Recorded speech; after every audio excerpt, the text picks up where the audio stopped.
Assalamualaikum warahmatullahi wabarakatuh, sahabat petani, bolo-bolo ternak, dan juga dulur-dulur pecinta perkebunan. Semoga kita semua selalu diberikan kesehatan, kelancaran, dan juga keberkahan dalam menjalankan aktivitas sehari-hari.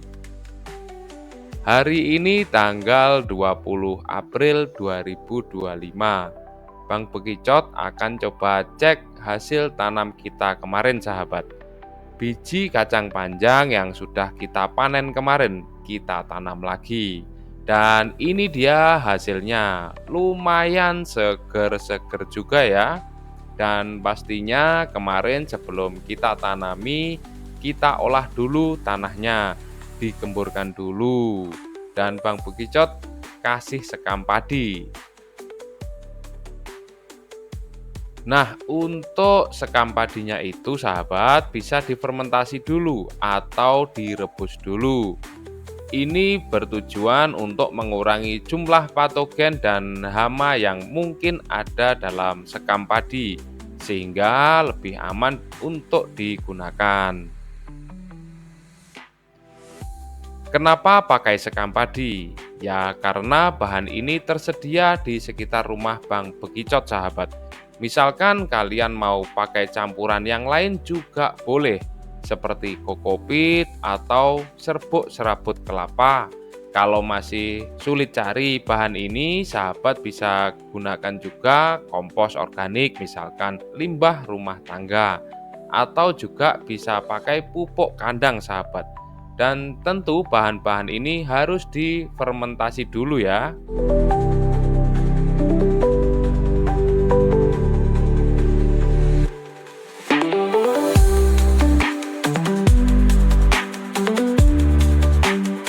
Kacang panjang ini membutuhkan sinar matahari penuh, yaitu sekitar 6-8 jam per hari untuk memaksimalkan produksi energi.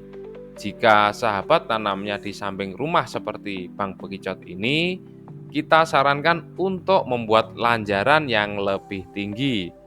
Ini fungsinya adalah agar kacang panjang segera mendapatkan sinar matahari secara langsung, karena sampingnya ini adalah bangunan atau tumbuhan besar lainnya. Dengan mendapatkan cukup cahaya, kacang panjang dapat memproduksi karbohidrat yang diperlukan untuk pertumbuhan, pembungaan, dan juga pembentukan buah. Karbohidrat ini juga berfungsi sebagai sumber energi untuk proses metabolisme tanaman, sahabat. Tanaman yang mendapatkan sinar matahari yang cukup cenderung menghasilkan buah yang lebih banyak dan juga berkualitas tinggi. Kacang panjang yang tumbuh di lokasi dengan cahaya matahari penuh akan memiliki ukuran dan juga rasa yang lebih baik.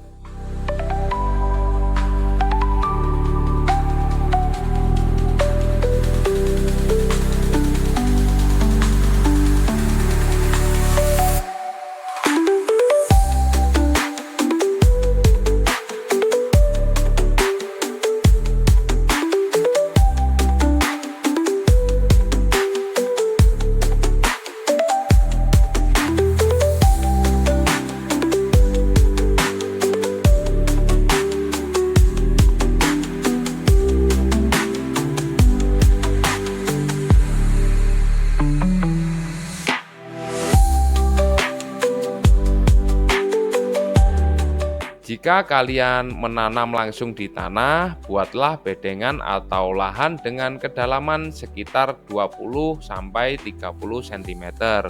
Tapi, jika lahan atau lokasi kalian tanahnya barusan ditanami, berarti belum terlalu padat ya. Cukup dikemburkan ya secukupnya saja dengan kedalaman 10-20 cm. Dan jika kalian tanam kacang panjang di pot atau di polybag juga bisa banget, sahabat.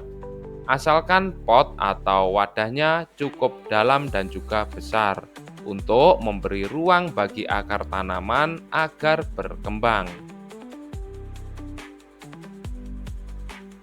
Dan untuk model rambatan tanaman kacang panjang Bang Bekicot ini adalah model tenda sahabat, bukan model lanjaran dengan model tegak lurus seperti tiang, bukan. Jadi penggunaan bambu sebagai penyangga di sisi pinggir ini berfungsi untuk memberikan dukungan vertikal yang lebih stabil bagi tanaman kacang panjang. Kalau di desa Bang Bekicot, bambu itu kan mudah ditemukan dan seringkali lebih murah daripada beli material lainnya. Selain itu, bambu juga ringan dan mudah pemasangannya di pekarangan rumah. Untuk penyangga yang lebih kuat, kita susun bambu secara silang atau membentuk struktur seperti tenda huruf A, sehingga mendukung lebih banyak tanaman dengan lebih stabil.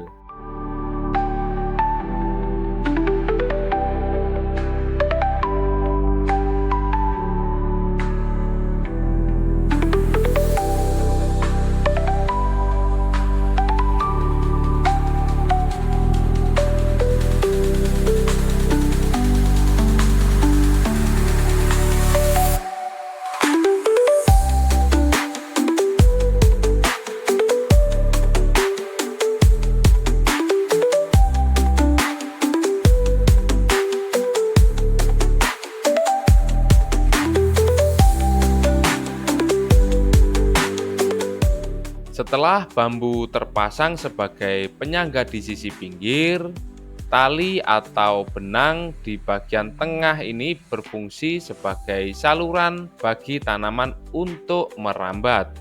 Penggunaan tali atau benang ini memberikan fleksibilitas dalam pertumbuhan tanaman dan juga memaksimalkan ruang vertikal, sahabat. Dengan sistem ini, tanaman kacang panjang akan merambat ke atas, memaksimalkan penggunaan ruang vertikal dengan sirkulasi udara yang lebih baik, dan juga mengurangi resiko tangkai bergerombol atau melilit satu sama lain.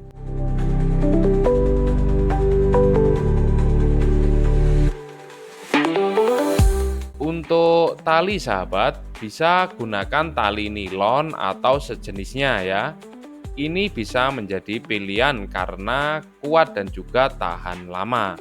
Dengan menggunakan bambu di sisi pinggir dan juga tali di tengah, sahabat bisa menanam lebih banyak tanaman dalam area yang terbatas.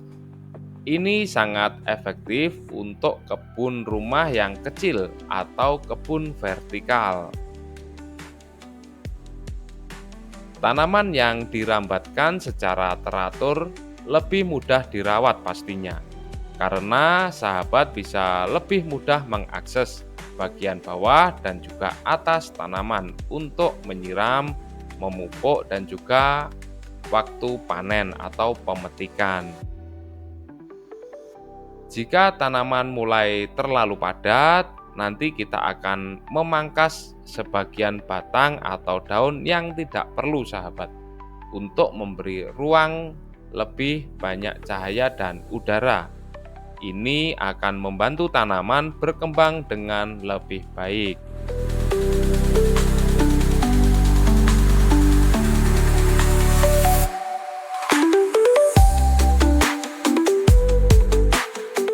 Namun, jika sahabat punya metode lain, silahkan tulis di kolom komentar.